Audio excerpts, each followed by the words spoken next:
messieurs, nous allons pouvoir ouvrir les travaux de ce qui constitue le premier grand colloque en France sur le projet de pacte mondial pour l'environnement.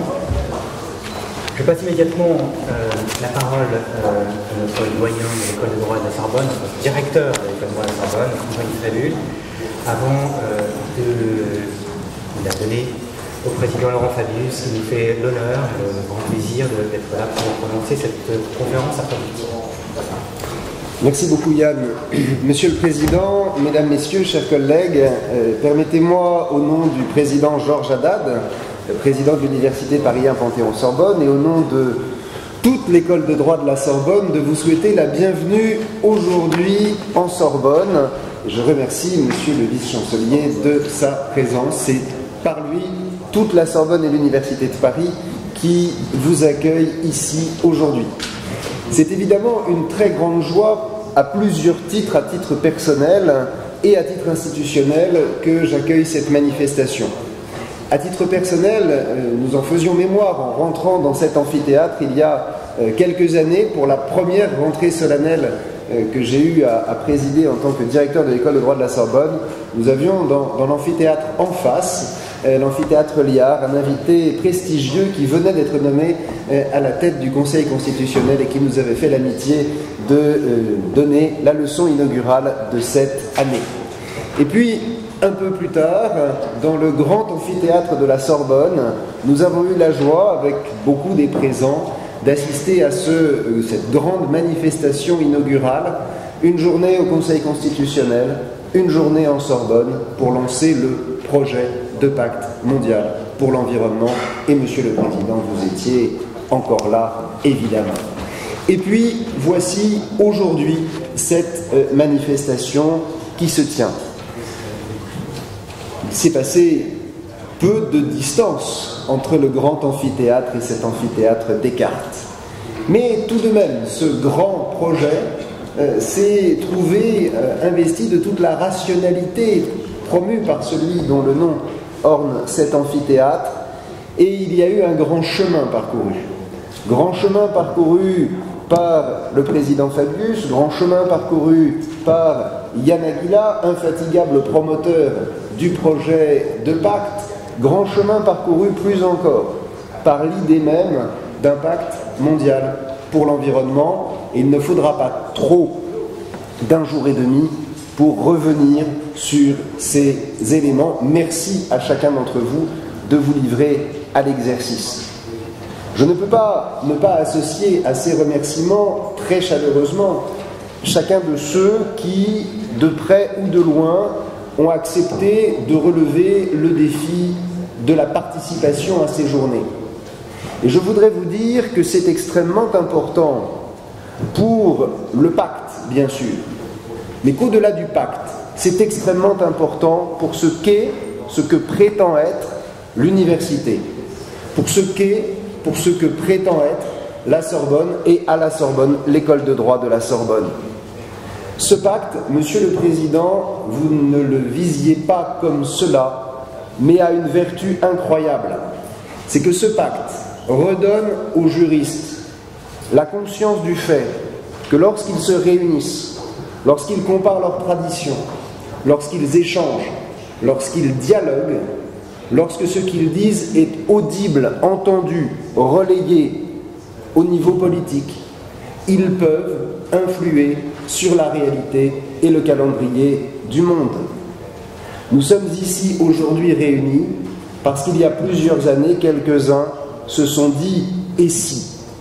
Parce que quelqu'un qui avait présidé à la COP21, qui avait expérimenté, non pas au terme, mais dans le cadre d'une carrière qu'il n'est pas besoin de reprendre, s'est dit « mais oui, et si ?» Et ce « et si » est devenu un projet. Ce projet a été discuté, ce projet a été présenté. New York, Nairobi, allez, Paris, Nairobi encore, et puis, je ne sais pas ce qu'il adviendra du projet de pacte. Je connais comme chacun de vous les résistances, je connais comme chacun de vous les hésitations. Mais ce que le projet de pacte a fait naître, la rencontre des temporalités, la rencontre des calendriers, la rencontre des urgences, et il n'est pas besoin de revenir sur les enjeux liés à la biodiversité qui étaient cette semaine au cœur de l'actualité, sont en réalité des témoignages de la nécessité absolue que nous avons tous ensemble, et chacun de notre côté, de travailler, de penser, d'enseigner, d'imaginer ce que peut, ce que doit être la règle de droit, c'est-à-dire ce que peut, ce que doit être la société de demain. La société n'existe pas sans droit. La société internationale n'est pas une jungle, et c'est un des intérêts du projet de pacte que de penser la possibilité d'un commun, de penser la possibilité de règles communes, partagées, non pas déraisonnables, mais précisément raisonnables, discutées, négociées et néanmoins pleines d'une volonté certainement inflexible. Il y a eu l'amphithéâtre Liard, il y a eu le grand amphithéâtre de la Sorbonne, il y a les rencontres internationales, il y a cette rencontre ici aujourd'hui, et je voudrais, sans solennité excessive, mais très sincèrement, proposer à chacun des présents, et en tout cas à chacun des universitaires qui sont là, qu'il y ait une forme d'engagement de notre part, un engagement qui dépasse les contacts institutionnels, mais à aller au-delà, à poursuivre les réflexions, peut-être d'une manière institutionnalisée. Nous avons quelques jours pour y penser, parce que nous sommes un certain nombre ici, mais derrière nous, ce sont des cohortes d'étudiants aujourd'hui qui sont les juristes, les législateurs, les avocats de demain. Il serait réellement extrêmement dommage que nous ne saisissions pas cette opportunité pour inscrire dans cette réalité académique aussi ce projet qui est tellement enthousiasmant, qui est tellement riche de portée, quels que soient les vents contraires qu'il rencontrera immanquablement. Merci pour votre présence, merci pour votre enthousiasme, merci pour les relais que vous êtes déjà. Merci infiniment, Monsieur le Président, de nous consacrer de votre temps et de votre talent. Merci au nom de l'Université Paris 1, au nom de l'École de droit de la Sorbonne, et je n'ai plus de titre au-delà, mais bien au-delà de ces enceintes. Merci beaucoup.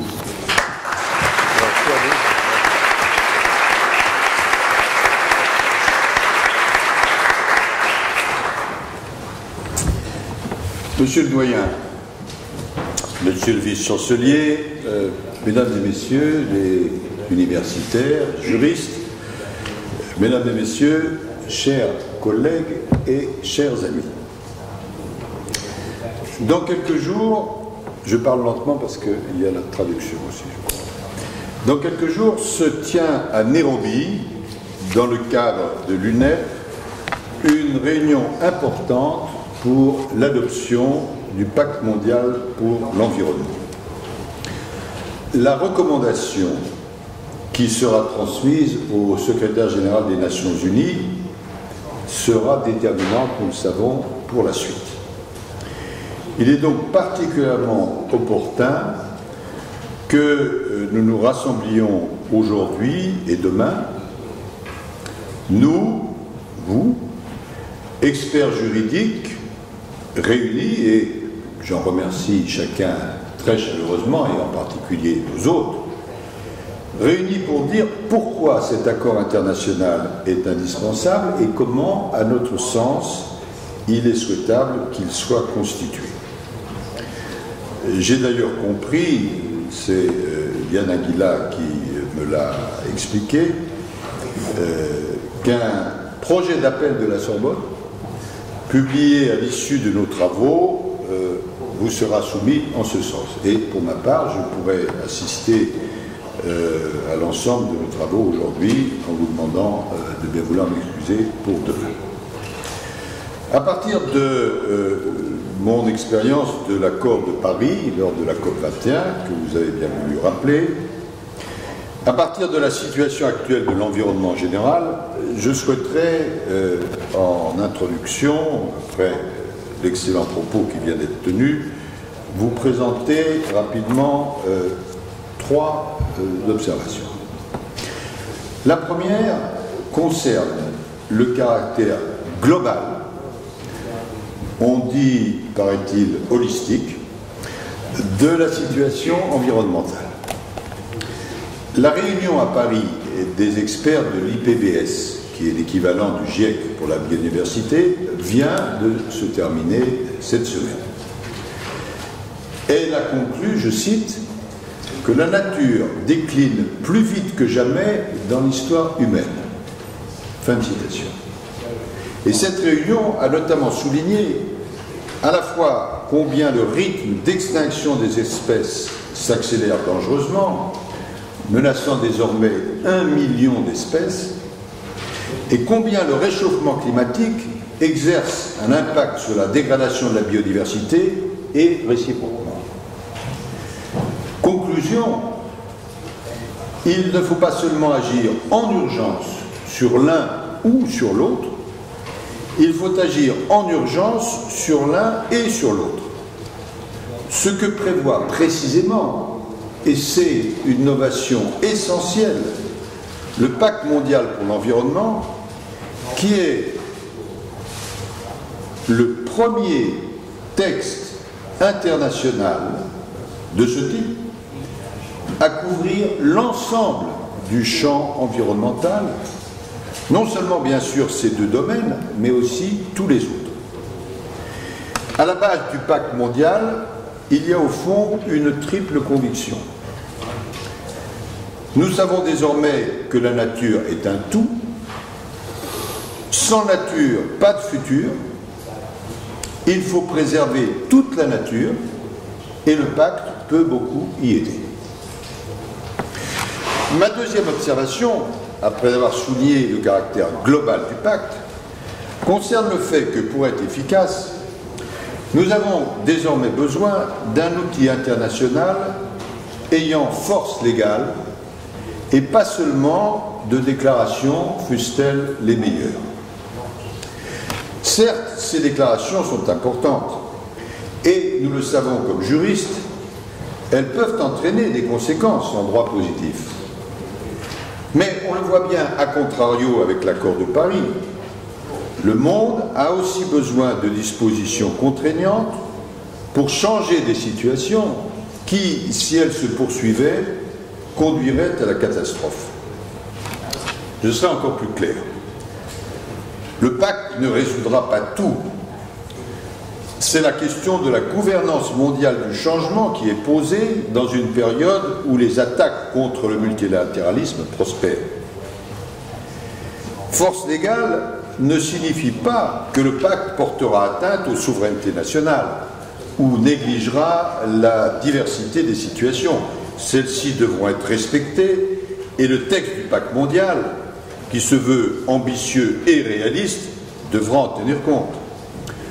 De même, il faudra veiller à ce que le pacte ne conduise à aucun recul par rapport à telle ou telle convention sectorielle existante. Je suis même d'avis qu'il faudra l'écrire expressément dans le pacte afin, d'une part, de lever les craintes de ceux qui pourraient de bonne foi redouter ce risque et surtout afin de contrer les arguties des représentants d'État qui en réalité sont hostiles à toute disposition multilatérale. Ceci me conduit à ma troisième observation. On met aujourd'hui souvent l'accent, dans l'action pour l'environnement, sur l'implication nécessaire de l'ensemble des composantes de la société et pas seulement des dirigeants politiques. On insiste donc sur l'engagement nécessaire des individus, des collectivités locales, des ONG, des universités, des entreprises, des banques, et on a raison de le faire. Mais ce faisant, on en vient parfois à réduire la responsabilité propre des gouvernants, alors que ce sont eux qui ont en charge, et c'est même leur raison d'être, la situation présente et future de leur pays et de la planète. Je prends l'exemple de l'accord de Paris de 2015. Dans les toutes premières années, il a été salué, avec raison, comme positif et même historique, car il est le premier accord mondial signé pour lutter contre le changement climatique. Malheureusement, je constate comme vous aujourd'hui que plusieurs États qui l'ont signé et même ratifié ne le respectent pas, trahissant ainsi leurs engagements. Le président de l'un d'entre eux, et pas le moindre, fait même expressément campagne contre et il veut en sortir. Résultat, les chiffres actuels et prévisibles du réchauffement climatique sont catastrophiques. Et au lieu de mettre en cause les dirigeants qui l'ont signé et trahi, on commence à mettre en cause l'accord lui-même, ce qui est tout de même un comble. Je ne suis pas d'accord. Ce sont d'abord ces dirigeants, ceux que le secrétaire général des Nations Unies appelle les somnambules, qu'il faut interpeller, car leur responsabilité est première. Responsabilité politique et aussi juridique, comme le montre le développement d'actions judiciaires dans des pays de plus en plus nombreux. Souvent, et avec beaucoup d'autres, j'ai déclaré l'alerte rouge concernant la situation de l'environnement. Manifestement, cela ne suffit pas. Il faut donc désormais, même si nous ne sommes pas habitués comme juristes, véritablement, et je pèse mes mots, sonner le tocsin en souhaitant que ces dirigeants aveugles ne soient pas également sourds. Chers collègues et amis, qu'il s'agisse du réchauffement climatique ou de la biodiversité, les experts ont démontré clairement que la situation est très grave, mais qu'elle n'est pas désespérée, à condition que tous nos moyens soient mobilisés et en urgence. La jeunesse va nous aider. Parmi ces moyens, le droit, vous l'avez souligné, joue un rôle majeur à la fois pour guider et pour accompagner les changements indispensables. Nous sommes des experts du droit, connaissant les questions environnementales auxquelles nous avons consacré une partie de nos vies. Nous ne sommes pas mus par une idéologie, mais par le seul souci du bien-être de l'humanité pour aujourd'hui et pour demain. J'ai toujours pensé que être responsable, cela voulait dire apporter des réponses. Nous savons que le Pacte mondial pour l'environnement peut apporter une réponse majeure et nécessaire. C'est pourquoi nous sommes rassemblés ici et c'est pourquoi je suis heureux d'être avec vous et parmi vous. Merci.